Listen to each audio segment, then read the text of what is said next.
Today we're taking a look at some of the worst tattoos of all time in the NBA. Tattoos are a beautiful art form, but unfortunately, not all tattoos are created equal. Some of them look really good. Others look like a 4-year-old drew them. Let's get started first talking about Brad Miller, who has a few tiny tattoos that are oddly placed, poorly done, and super outdated. The first one being the and one tattoo that he has on his left-hand side of his arm with his father's initials. And on the right side of his arm, he has a Scrappy-Doo tattoo. Pretty weird choice. I guess he's a big Scooby-Doo fan.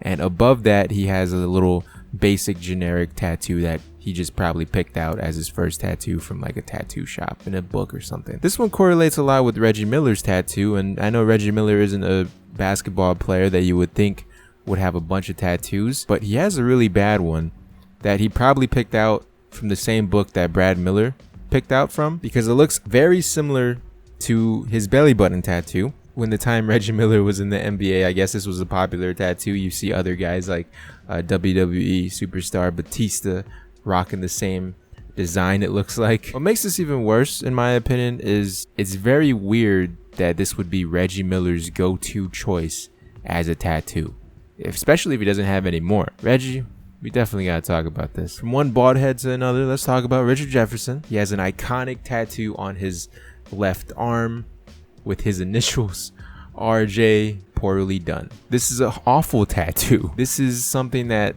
Richard Jefferson would probably write in his notebook in middle school or elementary school.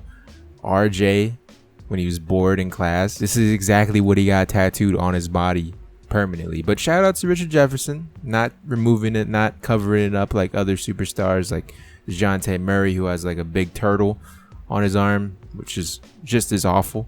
Props to Richard Jefferson for owning it and making it so bad it's iconic. And speaking of iconic tattoos, let's talk about Stephon Marbury, who has the famous head tat. He made it into his brand, his logo. Kind of paved the way for outlandish tattoos like this in the NBA, in my opinion. Not the tattoo we're going to be talking about, though. We're going to be talking about the tats on his neck. Just a bunch of random numbers. And when I say random, they probably have some significance to him. I'm sure it's people important to him, family, friends, etc., etc. But on the outside looking in, it's just numbers and names jumbled together. And this looks like another example of a middle schooler's journal, just scribbles when they're bored. From one player with face tats to another, let's talk about DeShawn Stevenson, who has a variety of awful tattoos. But let's start off with the face tats first. He has a lightning bolt on his forehead. Could be interpreted as a crack. Some people may call him a wizard Harry or a crackhead because the placement. Obviously, I would never say such a thing myself, because why would I disrespect the NBA champion? And then he has a P tatted on his face. It's apparently meant for the Pittsburgh Pirates, but it's backwards and it looks like a 9 instead of a P. And that's just on his face alone. You know, he has the wild neck tat of Abraham Lincoln between two fives. His back tat that says his last name and the number 2.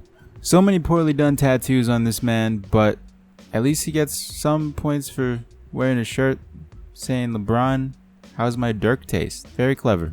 Points for that. Unfortunately, my points are worthless and they don't mean anything. So we can move on to talk about Gilbert Arena, who has a chest piece tattoo.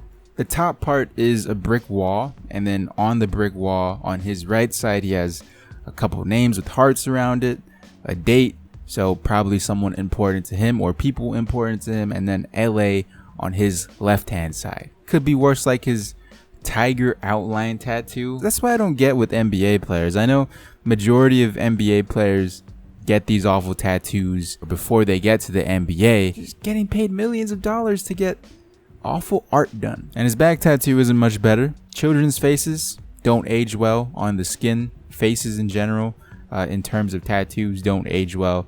That looks like a scary mess. And I see the concept in the tattoo, what he was trying to do, is just poorly executed, it looks like. And the last player we'll be covering in this video is Jason Williams. It's kind of hard to narrow it down to 7 NBA players, so I'll most likely make this into a series because I have a lot more guys in mind that I want to talk about their horrible tattoos as well. But Jason Williams, early on in his career, he had a variety of ugly ones, and in the later part of his career, he got them covered up. He had like a dragon and a basketball with the hand and another animal on his other side of the arm. They're awful, but like I said, they're covered up now, shaded a whole lot better. But the main tattoo I want to talk about on Jason Williams is his knuckle tats that say white boy. If you put your hands together, it spells out white boy. And I know that's kind of like his thing in the NBA. That was his nickname, White Chocolate. But if you take away your hands, it spells out Wit E-Boy. The process there didn't seem to go through. You know, the popular knuckle tats are like Thug Life or something like that. Four letters on each knuckle. That makes a little more sense. Very cringy as well, but Wit E-Boy, that was a mistake. But there you go. Those are 7 NBA players who have some of the worst tattoos of all time. Let me know what you think in the comment section below, along with leaving any other players I missed for part 2. Share the video around with your friends, subscribe, like it, click on these videos, and I'll talk to you in the next one. Thank you for watching.